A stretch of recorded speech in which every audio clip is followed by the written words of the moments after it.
Just last month, students graduating from New College of Florida in Sarasota apparently had to suffer through their own graduation commencement ceremony because the keynote speaker there was too Trumpy. Let's get into it.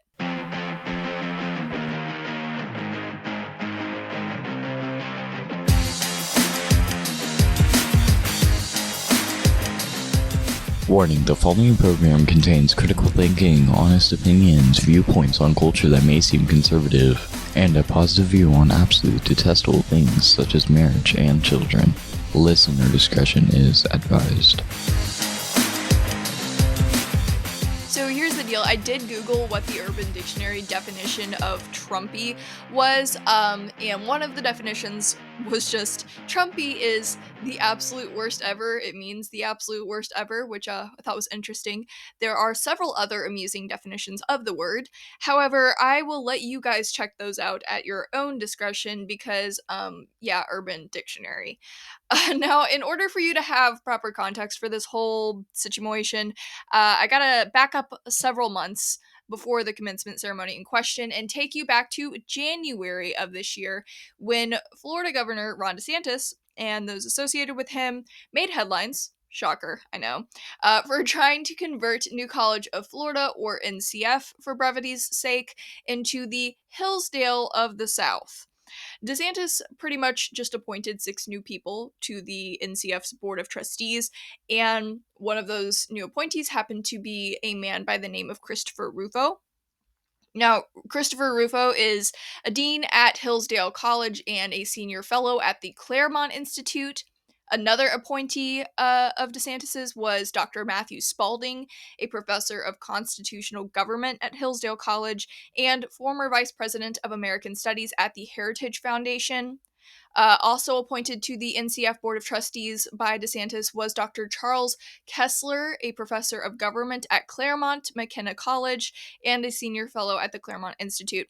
For those of you unfamiliar with some of those institutions, the Claremont Institution is a pretty well-known conservative think tank, I guess, based in California. They have fellowships that people can apply for, and they also put out the Claremont Review of Books for all of you literary-minded folks out there. It's my understanding that the Institute was sort of a brainchild of a political theorist and professor at Claremont McKenna College, but the college and the Institute are not actually affiliated with each other. And then Hillsdale is a classical studies college up in Michigan that doesn't accept any federal or state funding, which pretty much means that they are one of very few higher education institutions that do not have to do whatever the government wants them to do whenever the government wants them to do it. Um, in fact, they're probably the most well-known college that doesn't accept government funds, and it's because of this that Hillsdale has kind of made a name for itself. During COVID, they didn't really mess with all the COVID restrictions and guidelines. From what I understand, they took a pretty big libertarian stance on that stuff and told their staff and faculty and students, pretty much, you're adults, make your own decisions. It's up to you. Unlike our friends over in Virginia at Patrick Henry College, okay, they don't accept federal or state funding either, but they still left their COVID-esque decisions up to the state government, which is just crazy to me, especially for a college that, is committed to churning out so many conservative minds in the political sphere. Really kind of makes you take a step back and be like, maybe the rhinos in our governments make sense now. But anyways, Hillsdale also puts out the Imprimis, I think is how you say it. I don't know, it's Latin, but it's this publication where Larry Arnn, their president, usually will do like some sort of essay or transcribe a speech or whatever, and it's just a conservative opinion article pretty much. But if your family's pretty conservative or conservative Christian or whatever, you might get those in the mail every once in a while. It seems like DeSantis appointed these 3 men to sit on the NCF Board of Trustees with the hope of directing the college towards a more classical education type of approach. And there was just like a ton of horrified outrage from people who don't hold conservative values. And I'm not going to spend this episode going into what classical education models look like. But you can go take a look at Hillsdale's. Yeah. That was tripping me up for a second, but you can go take a look at their website, okay, or even check out New College Franklin here in Tennessee, which is ironically also NCF, just not the one that we're going to be talking about today. But both Hillsdale and New College Franklin use a classical education approach. One college just offers a lot more fields of study than the other, but they both take the classical approach to education. So if you want to figure out what that is, you can go look at their websites, get a general overview of it. But I guess in addition to adding these new people to the Board of Trustees, DeSantis has also denied tenure to various professors at NCF, and in line with the attempt at a classical education approach, has taken some of the fields of study, some of the majors that people can study, he's taken them off the college's curriculum. I assume that's probably stuff like gender studies, stupid stuff like that. I don't know how they're going about it. I don't know if they're going to I would assume that they're letting people already in the program finish it out, but I have no idea. Um, Anyways, after putting together that little bit of backstory for you, I reluctantly logged onto Twitter, okay, because I wanted to see what the heck was going on with NCF, like like what were people saying. And there is actually a Twitter account called NCF Students for Educational Freedom, which sounds all fine and dandy, right? But heads up, man, it's not really all that fine, and it's not really all that dandy. This account was made in January of 2023, so I can only assume it was created in reaction to DeSantis and the Board of Trustees thing. The Twitter bio just says, "We are the new," all caps, College of Florida, not the old, all caps. "We stand against the reactionary, hostile takeover of our school. Hashtag save new college." The account still looks pretty active, so I guess do what you will with that information. Just don't be surprised if you get mildly irritated in the process of scrolling through that account. Now, I'm not saying that I personally was mildly infuriated scrolling through that Twitter account.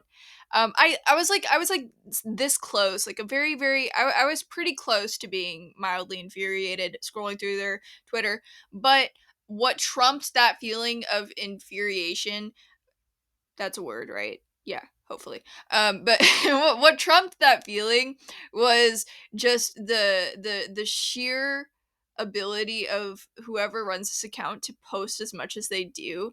And I feel that way about a lot of people on Twitter and on social media. It's like, how are you posting this much and all the time? And I can't wrap my mind around it. That's way too much time on social media for me. But let's get into the juicy part of the story, okay? So on May 19th of this year, was NCF's official commencement ceremony for class of 2023 graduates. The keynote speaker was, in fact, a certain Dr. Scott Atlas. Now, if that name does not sound familiar, okay, which it didn't to me until I looked him up, and then I was like, oh, okay, I know who this is. But he was the radiologist who was part of the Trump administration's like COVID response team in 2020, and people like criticized the selection of Scott Atlas because he has no experience with public health and he has no experience with infectious diseases, as if that matters at this point, as if it mattered in 2020. All these people were all of a sudden experts, and then other people that were actually experts were like ignored. So I don't really know why that matters anyways. But Dr. Atlas was in favor of herd immunity, and he suggested that requiring masks in public spaces wasn't necessary. It wasn't going to have a big enough effect on preventing the spread of COVID. How dare he suggest those things, right? But it's not like he's turned out to be right or anything on at least some of it. But I guess his association with Trump is why a lot of news media and articles and footage covering the story deemed the doctor Trumpy. I don't know what else, uh, because NCF, you can go to their YouTube channel and you can find the live streams of their 2022 graduation, but you can't find the live stream for their 2023 graduation. Wonder why? It might be because it went so poorly, but if I could, I would watch the whole speech. But honestly, I don't even know if this guy was able to make it through the whole speech. that might be a question for somebody who attended the ceremony. But anyways, as soon as Dr. Atlas starts talking, you can hear the audience booing in some of these clips that circulated after the ceremony. And I'll play an MSNBC clip for you since NCF, didn't keep their live stream up or didn't live stream at all. I have no idea. But here's the crowd booing Dr. Atlas. I was asked to help our country during the biggest healthcare crisis in a century. After a day of meetings in the White House, I was asked by Jared Kushner to help advise the president.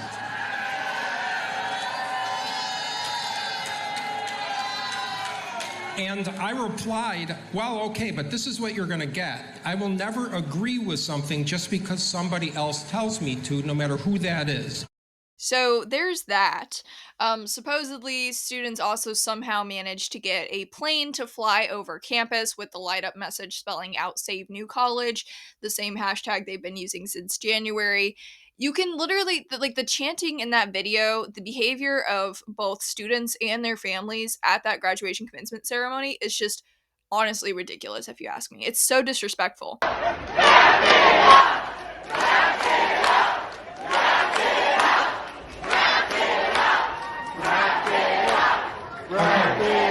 Let me finish up here, and then you'll be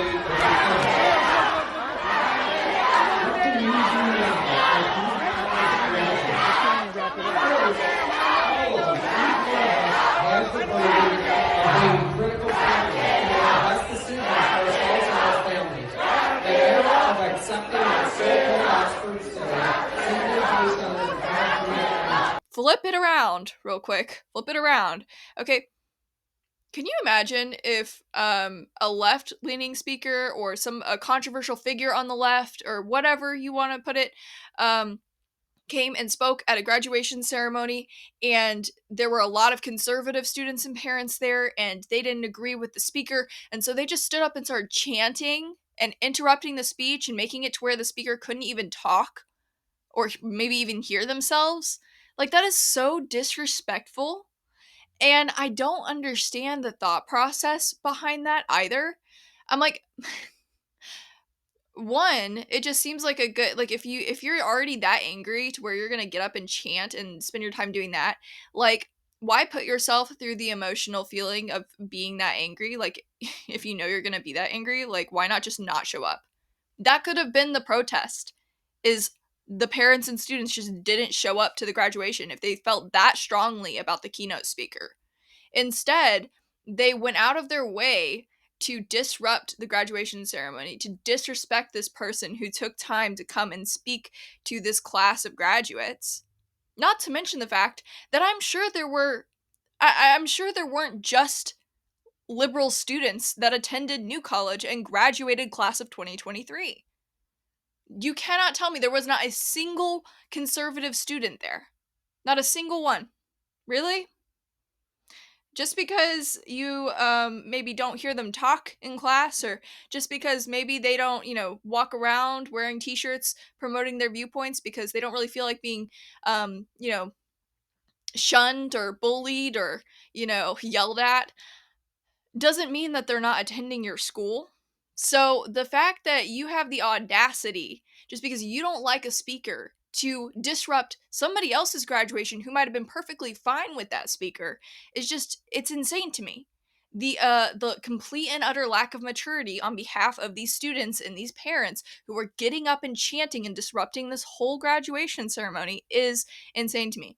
Like, not to mention, like, graduation ceremonies are long enough, okay? They're boring enough.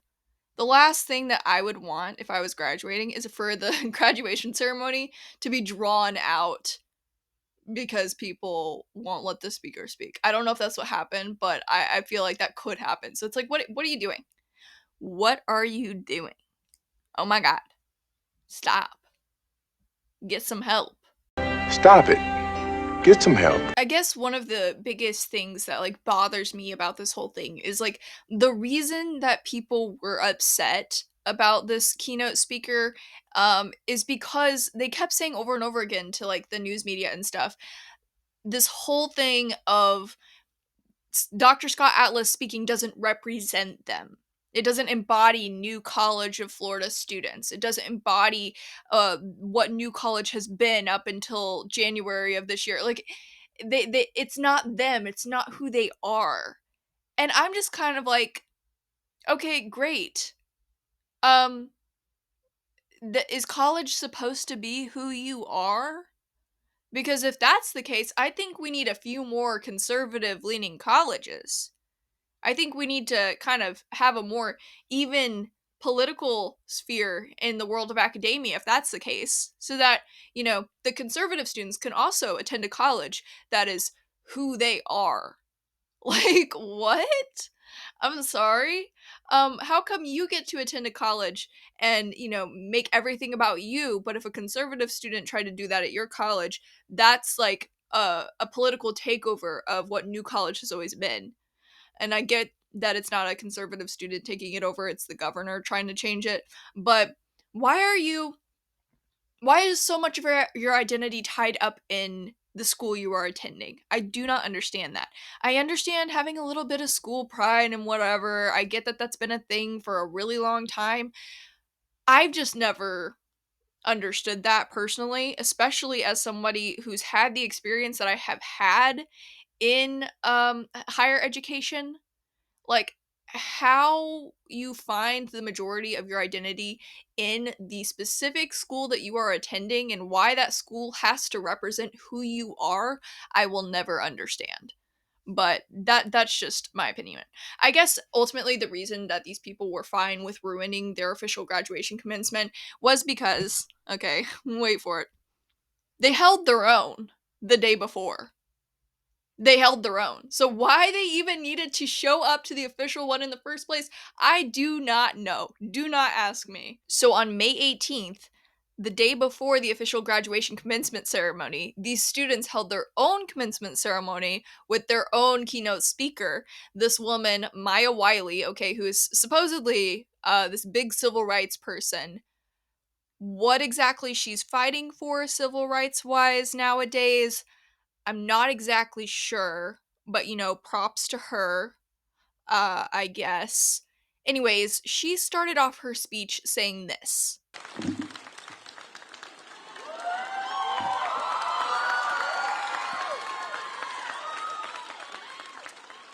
My name is Maya Wiley, and my pronouns are she, her, and I am here to use yours.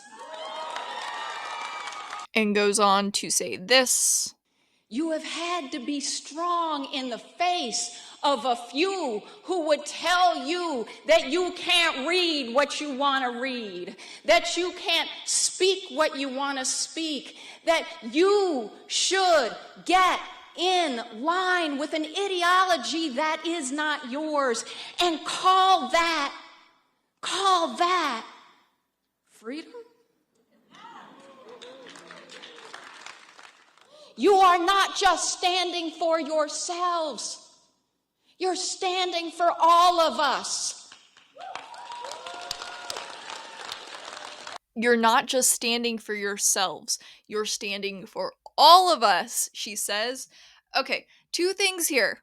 One, I'd like it to be put on record that in this video, okay, there is a college student being carried across the stage, and she isn't standing for herself, okay?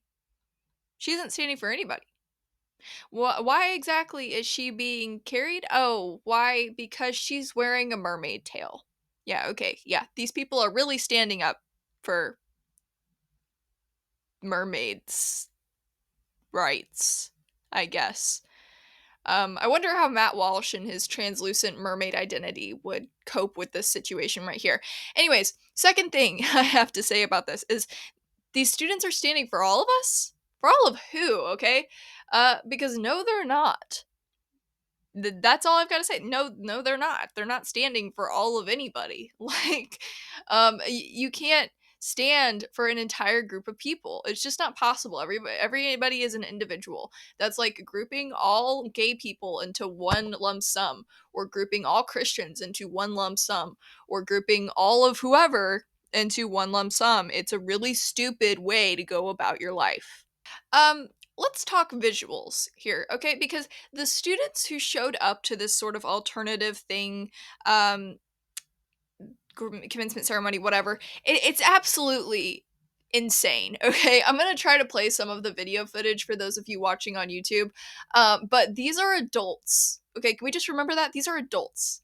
And let me put that into perspective again for you. Okay, these are people older than me. I mean, I'm sure there's some that maybe graduated early. Maybe. I don't feel like they did, though. Okay. These people are older than me by a year or two or maybe three. We all know the situation with the they them seniors.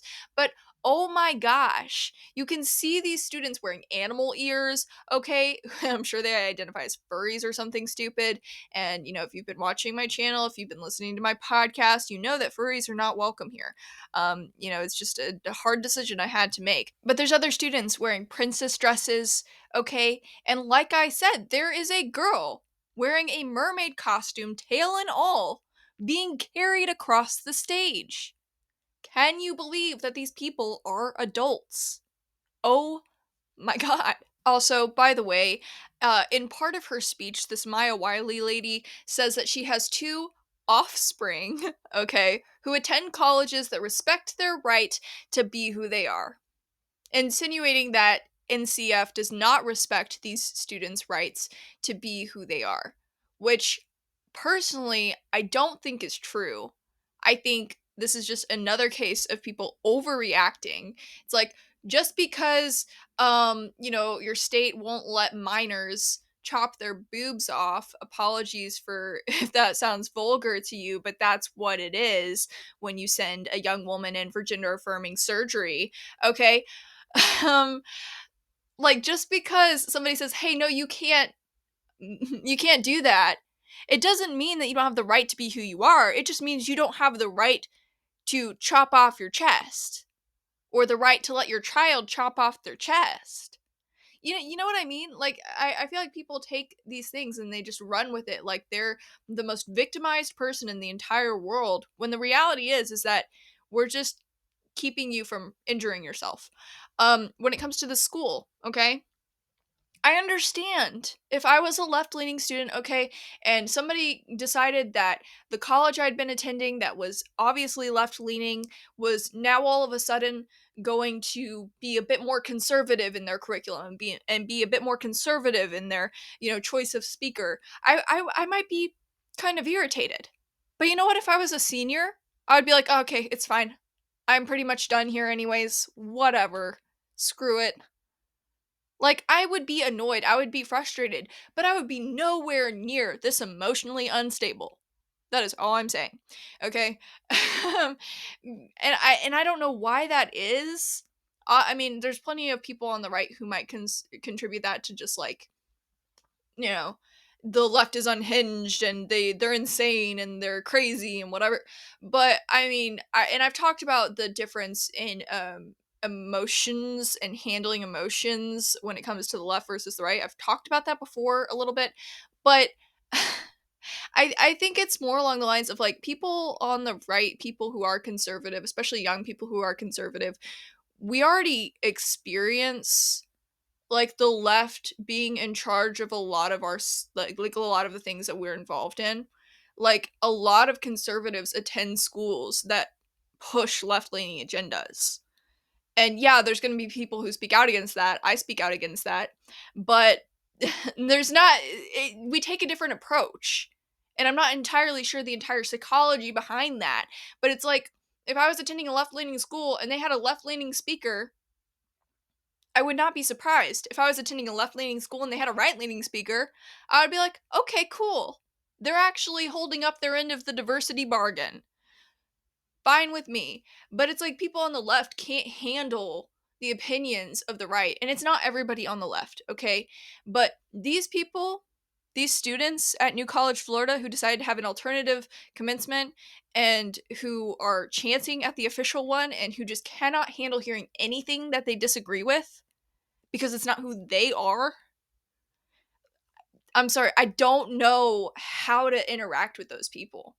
Like, I don't get me wrong, I will try, but I just get the feeling that as soon as I would open my mouth, they would disown me. That's all I'm saying. I'm sure if they watched this video right now, there's no going back. They would probably call me like the worst person in the world.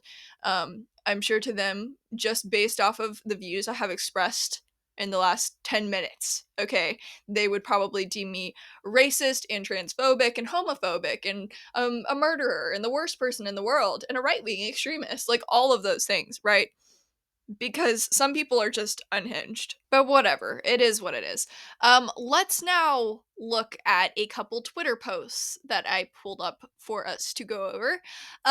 It would take me there's so many Twitter posts about the situation. There are so many. It would take me a real hot minute to actually put together a compilation for you to actually get a full picture of what's going on. So I'm not going to do that. I just picked out two of the ones I saw first.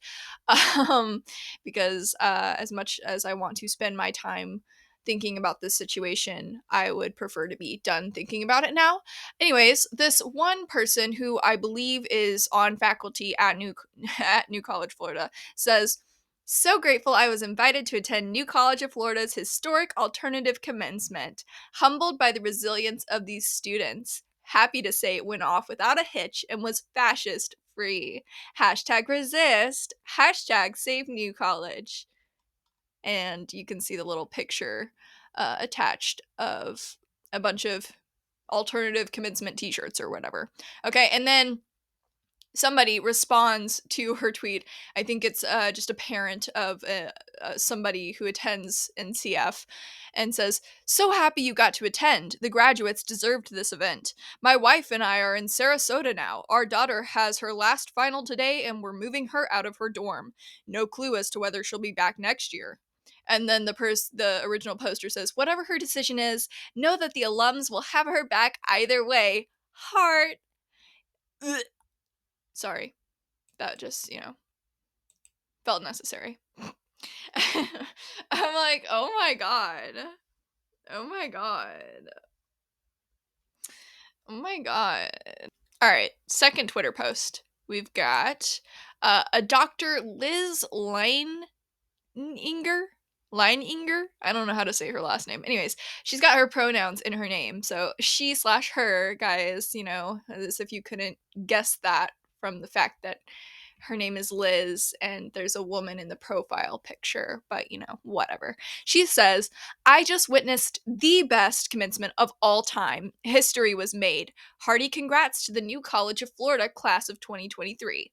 And then you can see these pictures of the alternative commencement ceremony program. And I guess they titled the program "On Our Terms." And then the back of the program says that the natural state of man is ecstatic wonder, that we should not settle for less. So, that's special. Fine and dandy. Oh, look. I'll put this up on the screen for those of you who are watching the podcast. Somebody else showed up with giant butterfly wings. Isn't that great? Oh my goodness. I love these people so much. It really screams graduation ceremony, you know? Somebody said, "I've never been so emotional about a commencement I didn't attend. I can't find words to describe the emotions I'm feeling. This has to be the most resilient and joyful group of grads ever." Ma'am, please go watch the official commencement ceremony videos that spread around, because they don't seem as joyful when they're literally being disrespectful and interrupting an entire ceremony. But that's just my opinion, and I know not everybody shares my opinion. Anyways, this Dr. Liz Leininger responds to that person and says, "The vibes were immaculate. My own undergrad commencement holds a special place in my heart. This event, nearly 20 years later, joins that special place because the students were seen and celebrated on their terms, which this year cannot be taken for granted." Like, okay. Somebody asks the original poster, "Are any students going to the authorized commencement?" And then Dr. Liz responds and says, "Some will, as their families are only able to come today," which was the day of the official commencement. And it's like, yeah, but like, what's the point of them going to the official commencement if they go to the official commencement and then they disrupt the entire thing? What was the point of going with their family if it gets ruined? But that's just my opinion. Again, just my opinion. Somebody else said, glad these graduating seniors at hashtag New College had the graduation they deserved, not the political experience that was trying to be foisted on them. They'll go far in this world and with a better understanding of how essential their political engagement is. Yeah, so that is all quite special, as I'm sure you are aware. But I do appreciate this one person, okay? This one person, even though the Twitter comments are full of people applauding these insane college students for their bravery or whatever, there is one person that says pronouns in the name, lol, so glad the takeover has begun. It's time for professors to start teaching and stop pushing their own feelings and agenda. I'm not even conservative, but I'm tired of the pronoun pushers like you. The school will be better off. I agree with you, my good sir, ma'am, whoever you are. um But yeah, so there's that. I think I'll leave us off with that when it comes to the Twitter post. Leave us on a good note. The last thing I guess that I really wanted to mention for this whole story is there were a couple students who were part of the alternative commencement thing that went on this like radio talk show thing. I don't know if it was college station or local station or whatever, but this one girl who goes by they them pronouns. Okay, and also seems to go by an alternative name. X, just the letter X. Okay, X Gonzalez. So that's quite special. I took just one of the first things that she said when she went on the show. Okay, and I just want to read that to you. She said, "The benefit is that tragedy brings community together, and fascism really does ignite a fire in us all." Now, I don't know if she's calling just the commencement ceremony situation a tragedy or if she's talking about the commencement ceremony and just in general the new direction that NCF is going to be taking as a college. Either way, I wouldn't call it a real tragedy. I don't know what this woman considers a tragedy, but this I don't think is one. And then the other thing, what is it with people on the left not knowing what fascism is? Like, what do they type in definition of fascism on Google, and then the first thing that pops up, okay, I've done it. The first thing that pops up is the Wikipedia definition, okay, and you see one of the first words in the definition for fascism, it does put the words far right. So I can only assume, okay, that these people who don't know what fascism is are looking up what fascism is, seeing the first line of the definition on Wikipedia, and going, oh, it's a far right ideology. It's terrible, it's horrible, it's bad, and it's only something that Republicans do because we only know the US political right and left. It's not like there's a lot of other governments across the world or anything like that. It's not like, there's a bigger spectrum than just what we experience here in our country. But I'm just it continues to baffle me that people on the left have, especially in the last like year, especially in the last however many months, I keep hearing the term fascist being used to describe people on the right, politicians on the right, and I do not understand it. Because last time I checked, the Republican Party, despite their flaws,